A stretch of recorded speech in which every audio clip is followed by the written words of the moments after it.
नमस्कार दोस्तों, story by Rakesh में आप सभी का स्वागत है। आज की जो स्टोरी मैं आपको बताने वाला हूँ, उसका टाइटल है वो कौन थी। तो कहानी की शुरुआत होती है 2010 में। शाम का समय था, करीब 6 बज गए थे और मैं स्टेशन पे ट्रेन का वेट कर रहा था। आपको बता दूं कि मैं अपने home town Bokaro steel city में था और उस समय मैं नई दिल्ली के लिए ट्रेन का वेट कर रहा था। 3 साल हो चुके थे मुझे नौकरी करते हुए और इस बार मैंने फैसला किया था क्यों ना फर्स्ट एसी में ट्रैवल किया जाए। और इसलिए फर्स्ट एसी में ट्रैवल करने का भी एक्साइटमेंट मेरे में काफ़ी ज़्यादा था। करीब 20 मिनट ट्रेन लेट हो जाती है और ट्रेन के आते ही मैं फटाफट अपने कैबिन में चला जाता हूँ। मैं काफ़ी खुश था।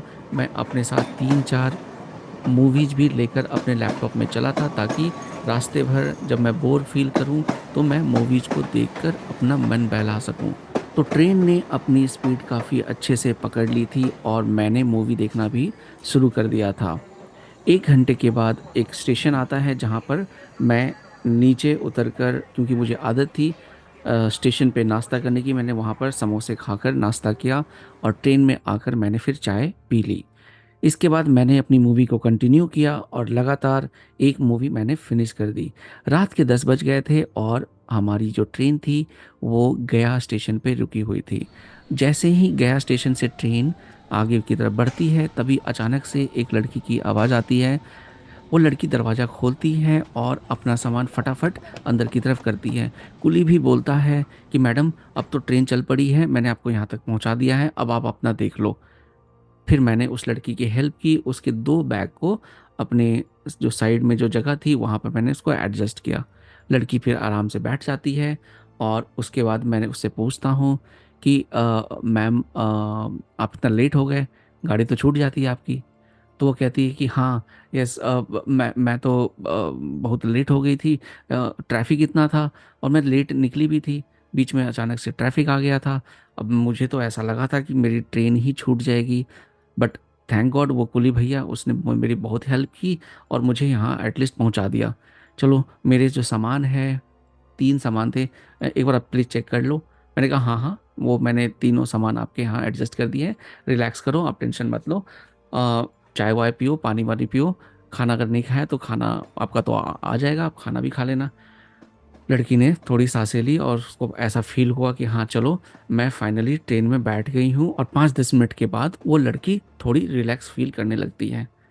बातों-बातों में मैं उसको बोलता हूँ कि चलो अब खाना भी आप खा लो, मुझे भी खाना खाने का समय मेरा भी हो ही गया है, तो क्यों ना हम खाना खा साथ में ही खा लेते हैं।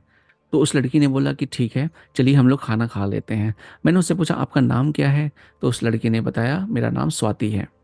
तो मैंने कहा कि अच्छा स्वाति, तो चलिए हम लोग खाना शुरू कर लेते हैं। खाना खाते वक़्त मैंने उससे थोड़ी बातें और कर लेता हूँ और पूछता हूँ कि आप करते क्या हो? तो फिर स्वाति बताती है कि वो एक जॉब में उसने अभी रिसेंटली 2-3 महीने पहले जॉइन किया है। साहिबाबाद में वो रहती है और नोएडा में उसको एक जॉब लगी थी 3-4 महीने पहले और वो आईटी सेक्टर में जॉब करती है। मैं काफ़ी खुश हो गया। मैंने उसको बोला कि आईटी जॉब में तो मैं भी हूँ, मैं भी वेबसाइट्स वगैरह बनाता हूँ, आप क्या करते हो? तो उसने कहा कि मैं बेसिकली एसईओ का काम करती हूँ, जिसमें आपकी वेबसाइट्स का प्रमोशन वगैरह किया जाता है, कीवर्ड्स और ये सब चीज़ें। मैं थोड़ा बहुत एसईओ का भी जानता था, तो मुझे काफ़ी अच्छा लगा और मैंने उससे अपनी कंपनी की डिटेल्स भी शेयर की कि हमारी कंपनी में भी हो सकता है कि कुछ एसईओ के पोजीशंस वगैरह वैकेंट हो, तो मैं आपको रेफ़र कर दूँगा, क्योंकि मैं उस टाइम दिल्ली में जॉब करता था। उसने कहा कि नहीं, नहीं, अभी तो मेरी बहुत अच्छी कंपनी जो नोएडा में है उसमें जॉब लग गई है, तो अगर इन फ्यूचर मुझे स्विच करना हो तो डेफ़िनेटली मैं आपकी हेल्प ले लूँगी। फिर मैं उससे पूछता हूँ कि आपके घर में कौन-कौन है? तो वो बताती है कि उसका एक छोटा भाई है जो गया में पढ़ाई कर रहा है, उसके मम्मी-पापा हैं, पापा सरकारी नौकरी करते हैं और मम्मी हाउसवाइफ़ है। मैंने पढ़ाई तो गया से की थी, लेकिन नौकरी के चक्कर में, पैसे कमाने के चक्कर में मैं साहिबाबाद चली गई थी मेरे अपने चाचा के पास। तो उसके जो चाचा हैं वहीं साहिबाबाद में किसी फैक्ट्री में मैनेजर का काम करते थे और उस लड़की ने, स्वाति ने बताया कि भई वो अपने चाचा के घर रहती है और वहीं से अप डाउन करती है।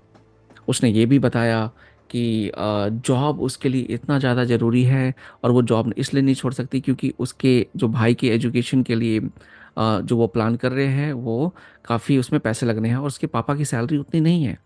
अपने पैर पे खड़ा होने वाली बात तो है ही, लेकिन मेन उसके लिए जो प्रेफरेंस थी उसके भाई के एजुकेशन के लिए पैसे जोड़ने की थी। तो मुझे काफ़ी अच्छा लगा। मैंने उसको बोला कि वाह, ऐसी लड़कियां बहुत ही कम होती है जो अ, सिर्फ अपने लिए नहीं बल्कि अपने पूरे परिवार को देखने के लिए इतनी मेहनत करती है, जॉब करती है। इतनी बातें होते होते हम लोगों का भोजन भी खत्म हो जाता है, और उसके बाद हम हाथों को वॉश करते हैं और वापस अपने कैबिन में आकर बैठ जाते हैं। उसके बाद मैं देखता हूँ कि स्वाति काफ़ी टेंस्ड हो जाती है। वो कुछ सोचने लग जाती है, बात नहीं कर रही होती है। और इस चुप्पी के 5 मिनट के बाद मैं स्वाति से पूछता हूँ कि क्या आप कोई टेंशन में हो? आप अचानक से, अभी तो कितने अच्छे से हम बात कर रहे थे, खाना खा रहे थे, और आप अचानक से चुप हो गए। कोई टेंशन है? अगर इफ़ यू वांट आप शेयर कर सकते हो मेरे से। तो फिर वो बताती है कि राकेश देखो, मैं एक टेंशन में हूँ। मैं ये सोचती हूँ कि क्या मेरे भाई के जो एजुकेशन है वो अच्छे से हो पाएगी या नहीं हो पाएगी। मैं जो जॉब कर रही हूँ, जो सैलरी है उस सेविंग्स में क्या ये सारा कुछ हो पाएगा? कल को कोई प्रॉब्लम तो नहीं हो जाएगी? मैं काफ़ी टेंशन में हूँ क्योंकि मेरे पापा की इतनी सैलरी है नहीं कि मेरे भाई के एजुकेशन को फंड कर सके। एजुकेशन लोन लेना भी हम लोगों के लिए इतना आसान नहीं है। तो मैं उसको बोलता हूँ कि आप इतनी मेहनत कर रहे हो स्वाति, आप इतनी अच्छी लड़की हो, इतना परिवार के बारे में सोचती हो, क्यों नहीं होगा? बिल्कुल होगा। आप वैसे भी अपनी सेविंग्स को करके अपने पापा को भेजती हो जैसा आपने मुझे बताया।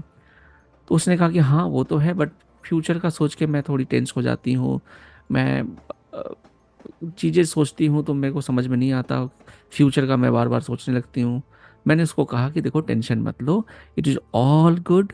आप अच्छा कर रहे हो, आप यंग हो, आप आपके भाई की पढ़ाई में भी अभी 1-2 साल है, तब तक आप पैसे जोड़ पाओगे और डेफिनेटली कोई दिक्कत नहीं होगी। फिर भी स्वाति थोड़ी घबराई थी, बट मेरे कहने पे थोड़ा सा रिलैक्स हो गई। और उसके बाद फिर मैं उसको कहता हूँ कि ठीक है, आप आराम से कीजिए, और कल सुबह फिर हम लोग बात करेंगे। अभी आपको नींद भी आ रही होगी। स्वाति कहती है मुझे नींद तो बिल्कुल नहीं आ रही, बट कोई बात नहीं, बट समय हो गया है, 12 साढ़े 12 हो चुके हैं, तो इसलिए हम लोग आराम ही कर लेते हैं। इसके बाद फिर हम दोनों, मैं अपने मूवीज़ को देखता देखता सो गया, और स्वाति भी नीचे अपने बर्थ पे सो गई। करीब 5 साढ़े 5 की बात है, और अचानक से मेरी नींद खुल जाती है, और मैं देखता हूँ कि नीचे कोई नहीं है। मैं हड़बड़ा कर नीचे उठता हूँ, लाइट जलाता हूँ और देखता हूँ कि नीचे का जो बर्थ है वहाँ पर कुछ भी नहीं था, बिल्कुल वो प्लेन था। मैं तो मेरी तो हालत ख़राब हो गई थी कि अचानक से चलती ट्रेन में स्वाति कहाँ चली गई। और फिर उसके बाद फिर मैंने नीचे उसका सामान चेक किया, सामान भी नहीं था। फिर मैं बाहर गया, बाहर पूरा अंधेरा था, कैबिन के बाहर में सभी लोग सो रहे थे। तो मैं कंफ्यूज हो गया, अब मैं किससे पूछूं, नहीं पूछूं। अटेंडर को मैं ढूंढने गया, लेकिन अटेंडर भी मुझे वहाँ पर नहीं मिला। अब मैं वापस आकर बड़े डर के भावना से मैं वापस सोने की कोशिश करता हूँ, लेकिन मुझे नींद नहीं आती, और लगातार 1 घंटे तक मैं बस सोचता रहता हूँ कि क्या हुआ, कहाँ गई तो क्या ये क्या हो गया, स्वाति कहाँ गई, और उसका सामान कहाँ गया। ट्रेन भी कोई मतलब स्टेशन ऐसा नहीं है कि भी भाई अभी स्टेशन जो है वो नेक्स्ट स्टेशन 1-1.5 घंटे के बाद आना है। तो चलती ट्रेन में स्वाति कहाँ चली गई, आज भी इस बात को याद करके मेरे रोंगटे खड़े हो जाते हैं। सुबह 6:30 बजे के आसपास ट्रेन जो है वो कानपुर स्टेशन पर रुकती है, और वहाँ एक पैसेंजर अंदर आते हैं और वह हमारे साथ बैठ जाते हैं। मैं उनसे पूछता हूँ कि आपका जो बुकिंग है वो कहाँ से कहाँ तक का था। उसने कहा कि भाई ये तो हमारा कानपुर है, कानपुर से दिल्ली तक हम जा रहे हैं, हमारा अपना बिजनेस है ये वो। मैंने कहा ठीक है सर, कोई बात नहीं, आप आराम कीजिए।